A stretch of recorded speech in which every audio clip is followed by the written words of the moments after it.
So you're ready to get into live streaming. However, you have no idea where to start or how to craft your video so it's not a whole bunch of awkward silence. If that's you, boo, I got you, okay? In this video, we're gonna talk about how to actually structure your video for maximum amount of engagement, maximum amount of community, and the least amount of awkwardness as possible. So let's hop in.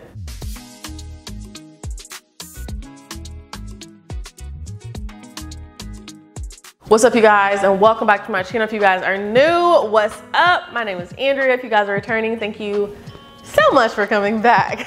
So in today's video, we're talking about live streaming because live streaming is such a powerful tool that I've used in successful launches that I've also taught my clients how to do as well. Live streams actually lead to real-time community and people really getting to know you a little bit more, being able to actually interact with you immediately and not just within your comments or whatever. It's real time, actually getting able to talk to you. And I love that because it takes a simple YouTube video or a simple Instagram post or whatever from a static thing, a one-sided conversation, to now a dialogue with your actual audience. So that's why I love live streaming. I've used it in every single launch I've done. Every single successful launch I've done live streams. So that's why I wanted to kind of walk you all through how to do successful live videos to limit the awkwardness. You know what I mean? Because when I first started, it was real rough.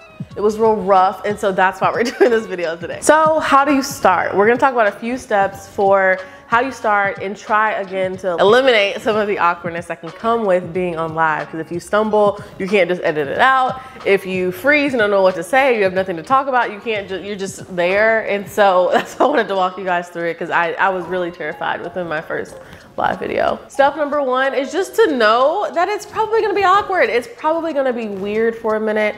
It's probably going to feel blah. And no one's going to remember really, realistically, but you, how that really felt and how maybe awkward that was. And if all else fails, and it was an absolute disaster your first time live streaming, you can always delete it. So there you go. So a common question I get whenever people ask about live streams, they're like, but Andrea, what if I get on this doggone live stream, girl, and nobody joins me? And or worse, it's just me and one other person. Okay, here's the thing. I want you to create that live stream just like you would in front of the camera. Just how I'm filming this video, pre-recorded, I am rolling, I'm going through it. Yes, my editor is gonna actually edit it for me, but I still try to get through it straight through. And if I stumble and if I whatever, that's fine. And so I want you to create this live stream just like you would a pre-recorded video. So if nobody shows up, then that's you practicing, boo-boo. That's you practicing for when they do. There's gonna be a time where they will start to come and you would rather practice with no one on there than you would with hundreds of people on there, right? Right, am I right? I think so. So I would just say, go about it as if there are people on the live stream and deliver the content you had planned to deliver the entire time. Okay, so step number three, when it comes to a successful live stream or how to live stream in general for maximum engagement and community with your audience, is to be sure that prior to your live stream that you actually promote the live stream. You tell people that it's happening, okay? The tricky part about live streams is people are living their everyday lives, and for example, our community is all over the world, and so a time that may work for us over here in the US may not work for somebody over in France, or may not work for somebody over in a totally different time zone.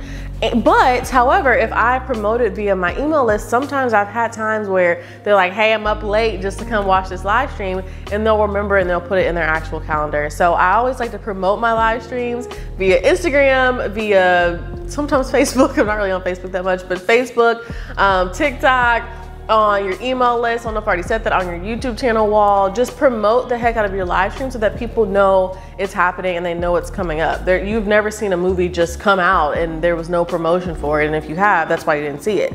So you want to promote your live stream in advance so that people will actually show up. So the next biggest step that I can give you whenever it comes to live streaming is to outline your video prior to. What makes live streams awkward, okay, is if you say you plan to deliver a topic. Say you plan to deliver a topic, we're gonna get into that in a little bit, but say you plan to deliver on one specific thing within that live stream. If you don't outline your video, sometimes you can lose your point, where you were, you can lose what you're even saying, or really be able to like make it a cohesive video for the people who will watch it as a replay. So I would definitely say outline your video. You do not have to follow it word for word or, you know, even line by line, but at least have something to kind of go back to know, like to trigger yourself as to what you were going to talk about next. This, for me, when I haven't outlined my videos, is what has caused live videos to be really, really awkward. I will say a lot of times when people hop on, I'll just start asking them questions if I have it. So if it's just like a Q and answer.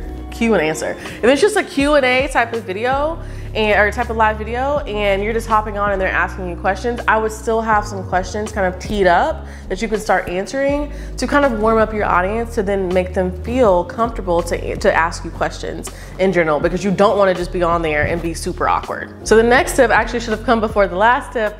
However, the next tip is to pick a really good topic. Pick a title that people will be really, really, really engaged with and they want to show up live for, okay? You want to really try to stick to one topic. You don't want to try to cover absolutely everything and give everything away in one live video. Try to stick to one topic. That way all the questions are centered around that one topic. That way you can really dive deep into that one topic. So an example of this is how to batch content for ultimate success to limit burnout. Maybe that's the title of my live video, and then we obviously talk about the how to batch content, but then we also get into some of the mindset things or some of the things that may cause burnout in general. And so we can kind of like dive into those type of other kind of subcategories, but you really want to choose like one main topic. Another example is best cleaning tips for moms.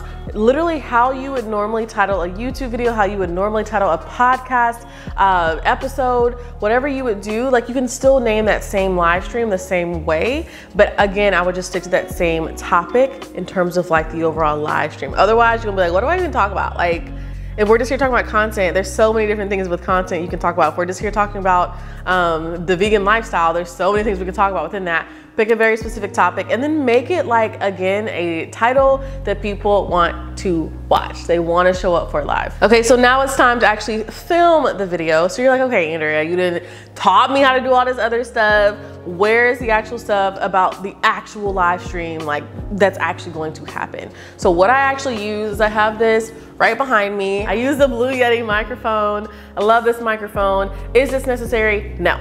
I also use a webcam that is up here on the top of my computer right here. Is that necessary? No.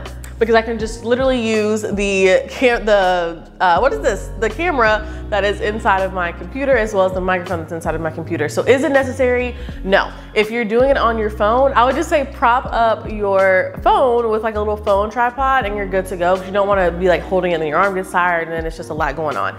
So that's what I would say overall. So I think for the setup for like a desktop or like a computer, I would just say, just make sure you have your computer. If you want to up your audio quality and like maybe repurpose it to a podcast, repurpose it to something else, I would invest. I really like that microphone, and everything that I talk about will be linked down below in the description box. Also, if you want to up the quality of your actual video, then look into that webcam. But again, is any of it necessary? No. Is it helpful? Yes.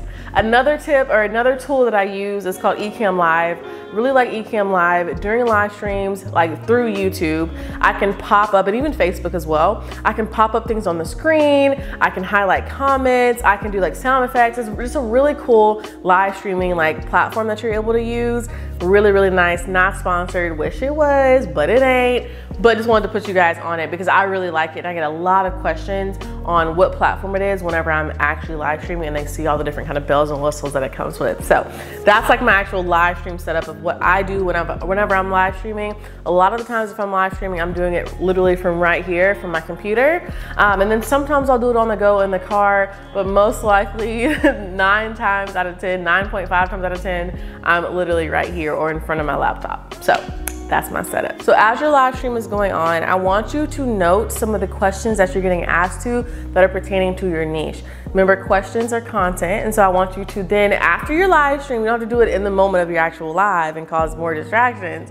However, I want you to grab those questions that people are asking and turn those into a separate video, a separate live stream, a separate podcast episode, whatever that is, but repurpose that because questions are content. So use that and note the questions people are asking you within the live stream feed. And then after that, just take a deep breath because your live stream is done. I will tell you guys, like I said in the beginning, my very first live stream, I remember it like it was yesterday, and I remember how nervous I was to do it. This was literally like 4 years ago because I remember where I was living at the time, and I moved a lot. So I remember the apartment I was in, and I remember just trying it. I remember I had some friends on the live stream, and it was just so, it was fun once I got on it, just because I already had an audience for people to kind of hop on live with me, but it was still awkward, and I was so nervous, like literally physically so nervous. So if it's your first time hopping on live, don't worry, it's okay. Like, people usually on the other side of the camera will recognize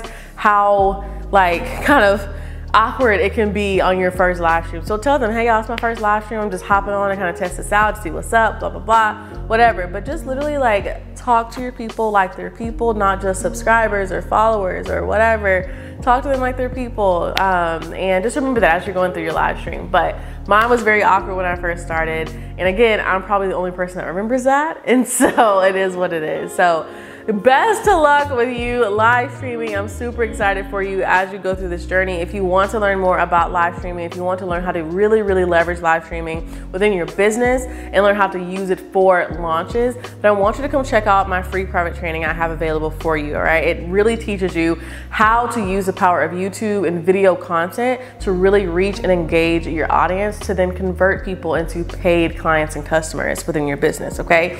So if that's something that you're interested in and you have a business but you're ready to really up your marketing, I want you to come check out our free private training where we talk about live streaming, where we talk about so many other content marketing main tips, and it also walks you through how you can work with me in our Infinite Audience program. So if that's something you're interested in, check it out. So anyway, you all, I love you to the moon and back. I am always rooting for you. Always remember that. And I will either see you in the next video or I will see you on the exclusive private training where you get all the juices, where you get all the deets, okay?